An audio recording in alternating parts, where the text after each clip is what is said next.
భల్లాల దేవా. అండ్ ఈసారి ప్రమోటర్గా కాకుండా యాక్టర్గా కూడా కనిపించబోతున్నారు. We're so happy. అండ్ చాలా ఇయర్స్ అయిపోయింది మిమ్మల్ని స్క్రీన్ మీద చూసి. And so happy to see you here sir. అందరికీ నమస్కారం. ఎలా ఉన్నారు? ఆహా, ఇదే కదా కావాలి. చాలా సంవత్సరాలు అయిపోయింది బయటకు వచ్చేలాగా. సో కాంతా ఏంటి చెప్పు, ఏదో అంటున్నావు తర్వాత. సో ఈరోజే పొద్దున్న కాంతా ట్రైలర్ రిలీజ్ అవ్వడం జరిగింది. అండ్ ఈ సినిమా కాలం అన్నది ఒత్తి సినిమానే రీక్రియేట్ చేయగలుగుతుంది.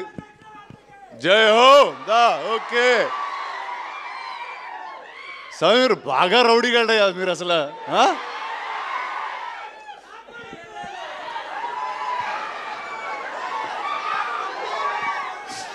అరే ఒక్క నిమిషం మాట్లాడినరా? ఓకే అంతే అంటారా?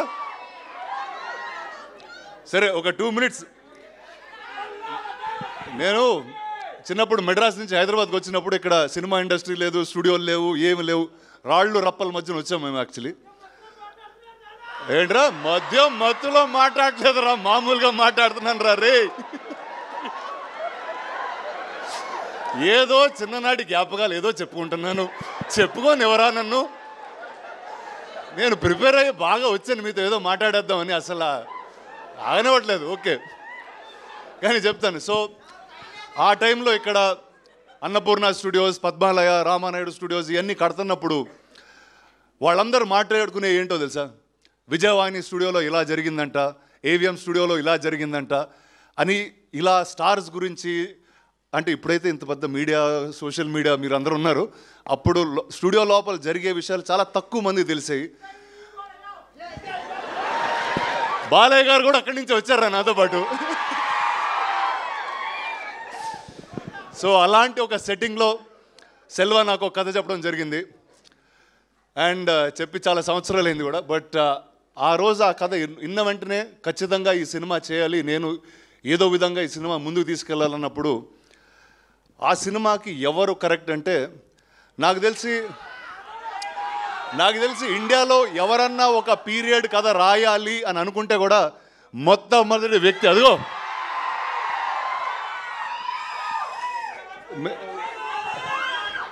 కాదు. నాకు మేము టైటిల్ పెట్టకముందు వేరే వాళ్ళ కథ అది చెప్తున్నప్పుడు, సార్ రెట్రో కింగ్ సార్ అతను కరెక్ట్గా ఉంటారన్నారు. కానీ ఈ సినిమాలో మేము చెప్పాం ఖచ్చితంగా నవంబర్ 14 తర్వాత మీరందరూ ఇతన్ని నట చక్రవర్తి అని పిలుస్తారు. అండ్ సెల్వా గురించి ఏం చెప్పాలంటే, ఆయన ఎంత ఆథెంటిక్ మనిషి అంటే, ఒక డైరెక్టర్ పాత్రకి ఎతికెతికి ఒక డైరెక్టర్ గారిని పట్టుకొచ్చారు. అది సముద్రగణి గారు.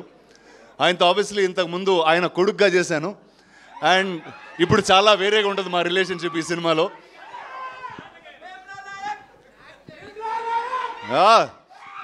సో తర్వాత ఈ సినిమాలో ఒక కొత్త నటి కావాలి అన్నప్పుడు ఇందాక మేడం చెప్తున్నారు 100. నేను బాగున్నాను రా సలా. సో సెల్వా ఆల్మోస్ట్ ఒక 100 పైగా ఆడిషన్లు, వీడియోలు, వేరే అమ్మాయిల ఫోటోలు పంపించేవాడు. అరే ఊరుకోరా, ఇప్పుడే పెళ్ళైందిరా, అలా ఫోన్లో అమ్మాయిల ఫోటోలు వేసుకుని తిరగకూడదు నేను అన్నా. బట్ అది మొత్తం అయిన తర్వాత ఇలాంటి సముద్రకణి గారు, దుల్కర్ లాంటి నటుల మధ్య నిలబడడానికి అసలు మామూలుగానే జంకుతాం. నేనేదో హైట్ బేస్ వాయిస్ వేసుకుని లాగేస్తూ ఉంటాను కానీ, బట్ వాళ్ళిద్దరి మధ్యన అద్భుతంగా నుంచుంది భాగ్యశ్రీ. ఇందాక చెప్పినట్టు first madam sir correct. So ఆ మేడంని ఫస్ట్ పట్టింది మేమే. కానీ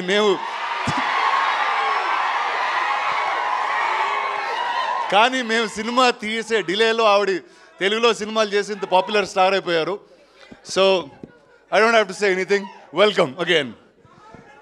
అండ్ ఈ సినిమాకి మ్యూజిక్ మొట్టమొదటిసారి నేను ఈ సినిమా చేస్తున్నాను అనగానే ఆదిత్య మ్యూజిక్ వచ్చి తీసుకున్నారు ఈ music. Sir thank you sir మీ సపోర్ట్కి అట్ ఎనీ పాయింట్.